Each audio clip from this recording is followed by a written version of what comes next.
우리 시간 선한 목자이신 하나님이라는 제목으로 같이 은혜 나누기 원합니다. 오늘 본문의 말씀은 이제 하나님께서 거짓 악한 목자들, 지도자들, 또 거짓된 무리들을 쫓아내고 하나님께서 직접 자기 양떼를 위해서 선한 목자가, 참된 목자가 되어주시고 그들을 마치 다윗이 찬송하듯이 푸른 초장과 맑은 물가로 인도하시고 상한 자, 병든 자를 고치시는 것뿐만 아니라 공의로 행하실 것이라 라고 이렇게 말씀을 해주고 있습니다. 오늘 본문의 말씀의 내용 또 사건을 살펴보면 오늘 본문에서 가장 우리의 마음을 뭉클하게 하는 것은 11절 말씀에서 보니까 나 곧 내가 내 양을 찾고 찾겠다라고 이렇게 말씀을 해주고 있습니다. 목자 없는 양들은 거짓된 목자들, 사꾼 목자들에 의해서 사방으로 흩어지고 또 캄캄한 어두운 날에 들판에서 유리하고 방황하다가 결국에는 맹수들의 밥이 되어지는데 어쩌면 우리도 이러한 모습을 가지고 살아갈 수 있습니다. 우리가 참된 가치관을 잃어버리고 세상의 가치관을 따를 때 우리의 목자이신 하나님을 깨닫지 못하고 세상의 사람들을 따라다닐 때 거기서 상처를 입고 결국에는 바로 세상에서 죽어가는 마치 들에서 맹수들의 밥으로 바로 이 삶을 마치게 되어지는 길 잃어버린 양들처럼 목자 없는 양은 아픔과 또 고통 속에서 그렇게 살아가다가 결국에는 죽임을 당하는 것이 그것이 잃어버린 양의 모습이기도 합니다. 하나님은 오늘 말씀에서 우리를 찾아오셔서 우리의 모든 것을 감싸주시고 우리를 안아주시고 또 선한 목자 되어주시겠다라고 이렇게 오늘 말씀을 해주고 있습니다. 오늘 말씀에서 우리는 어떤 은혜와 또 어떤 교훈을 얻게 되어집니까? 하나님께서는 치유와 회복케 하시는 참된 목자이시고 우리를 찾으시는 하나님이시다라고 하는 것을 알게 되어집니다.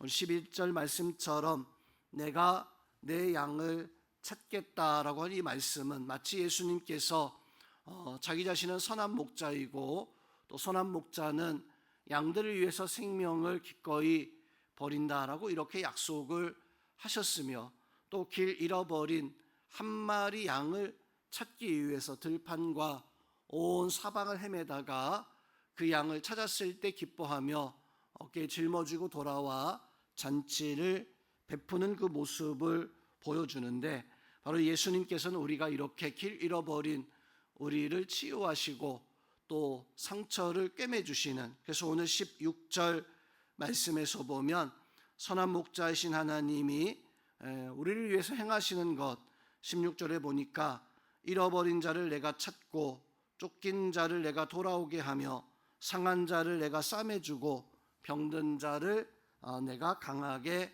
하겠다라고 이렇게 말씀을 해주고 있습니다. 이것은 세상에서 쓸모없어진 심령들, 세상은 쓸모없고 가치가 없으면 그것을 그냥 버립니다. 폐기 처분하는 것이 어찌 보면 세상의 섭리고 세상의 방법이기도 합니다. 다윗이 시글락에 거주할 때 블레셋 군사들과 함께 사울 왕과 전쟁을 할 뻔했었어요.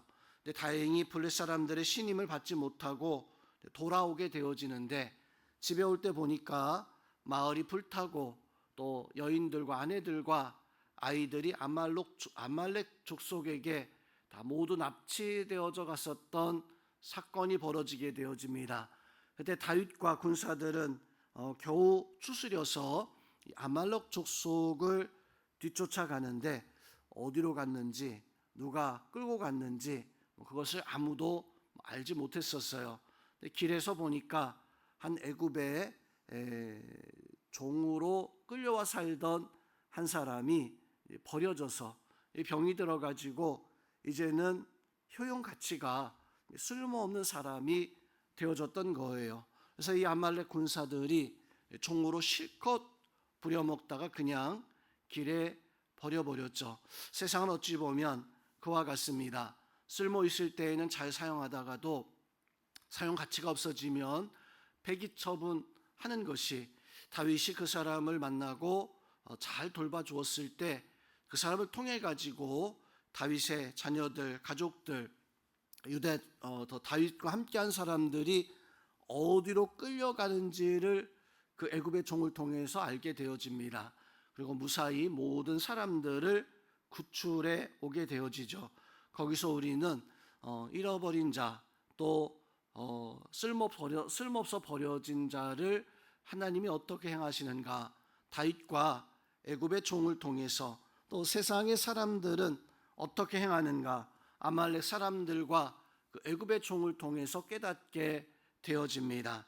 오늘 말씀에서도 하나님께서는 잃어버린 자, 약한 자, 쓸모없는 자를 버리는 것이 아니라 바로 다시 세우시고 싸매시고 치유하시는 하나님, 그 하나님이 우리 하나님이기에 우리는 세상의 가치관을 쫓아가는 것이 아니라, 세상의 사람에게 의지하는 것이 아니라 우리의 참된 목자이신 하나님을 바라고 하나님 앞에 설 수 있는 그런 은혜가 우리 가운데 있어야 됩니다. 하나님 바라고 살아갈 수 있기를 주님의 이름으로 축원드립니다.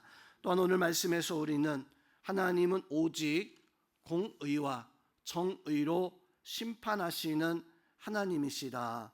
16절 마지막 구절에서 보니까 정의대로 그것들을 먹이리라. 어떤 강한 모습을 가지고 있든 약한 모습을 가지고 있든 구분하지 않고 하나님은 그냥 똑같이 공의롭게 정의롭게 이렇게 행하시겠다라고 이렇게 말씀을 해주고 있습니다. 오늘 18절 말씀에서 보면 하나님이 좋은 꿀, 푸른 초장을 내가 너에게 주는데 너희는 그것을 먹고 그것을 왜 발로 밟느냐, 또 물을 마시는데 그것을 먹고 그 물을 마시는 것을 왜 작게 여겨서 그 물을 발로 밟느냐. 이것은 하나님께서 어리석은 자들, 자기 자신의 힘과 또 자기 자신의 모습만 가지고 살아가는 사람들을 공의와 정의로 심판하시고, 또 약한 자들 하나님은 회복하게 하시는 공의의 하나님, 정의의 하나님이신 것을 말씀해 주고 있습니다. 하지만 그와 달리 오늘 16절 중간에 보면 살진 자와 강한 자는 내가 없애버리겠다. 여기서 이제 하나님께서 선한 목자 되어 주시고 병들고 약한 자를 먹이시는데, 그 양들 중에서 문맥상으로 보면 양을 말해요. 살진 자, 강한 자. 여기서 이 살진 자와 강한 자는 누구인가, 어떤 양인가? 앞에 34장 1절에서 이제 9절까지의 말씀에서 보면 이제 이스라엘 백성들의 지도자된, 또 백성들을 앞에서 인도해야 될 어떤 사람들, 그리고 하나님 앞에서 모두 다 양이죠. 근데 그 사람들을 오늘 하나님은 내가 선한 목자 되었을 때 자기 자신만 먹고 자기 자신만 어떤 사리사욕을 채웠던 자들, 그들을 살진 자와 강한 자, 근데 이들을 하나님은 없애겠다, 심판하시겠다라고 이렇게 말씀을 해주고 있습니다. 자, 우리는 우리 삶 속에 혹시나 내가 살진 자로, 또 내가 하나님의 어떤 역사를 보지 아니하고 나의 욕심만 탐하던 강한 자가 아니었었는가? 하나님은 반드시 이러한 것들을 경계하시고 심판하시는 하나님이십니다. 그러기에 우리는 하나님께서 우리에게 은혜로 행하실 수 있도록 나의 욕심과 또 나만을 탐하는 그런 사리사욕을 버려버리고 오직 하나님 앞에 믿음으로 나아갈 수 있는, 하나님 우리의 선한 목자 되었을 때에 하나님 앞에 나의 삶을 맡기고 하나님의 인도함을 받을 수 있는 마치 하나님 나를 찾아오시고 나를 건지셨던 그 은혜를 생각하면서 오늘도 하나님 앞에 하나님의 어떤 선한 목자 되신 하나님 앞에 우리가 인도함 받을 수 있는 어린 양과 같은 그런 양떼들이, 그런 믿음의 사람들이 되어져야 됩니다. 하나님을 의지하고 오늘도 하나님 앞에 나의 삶을 맡기고 하나님 앞에 승리하는 삶을 살아갈 수 있는 그런 믿음의 성도님들이 다 될 수 있기를 주님의 이름으로 축원드립니다.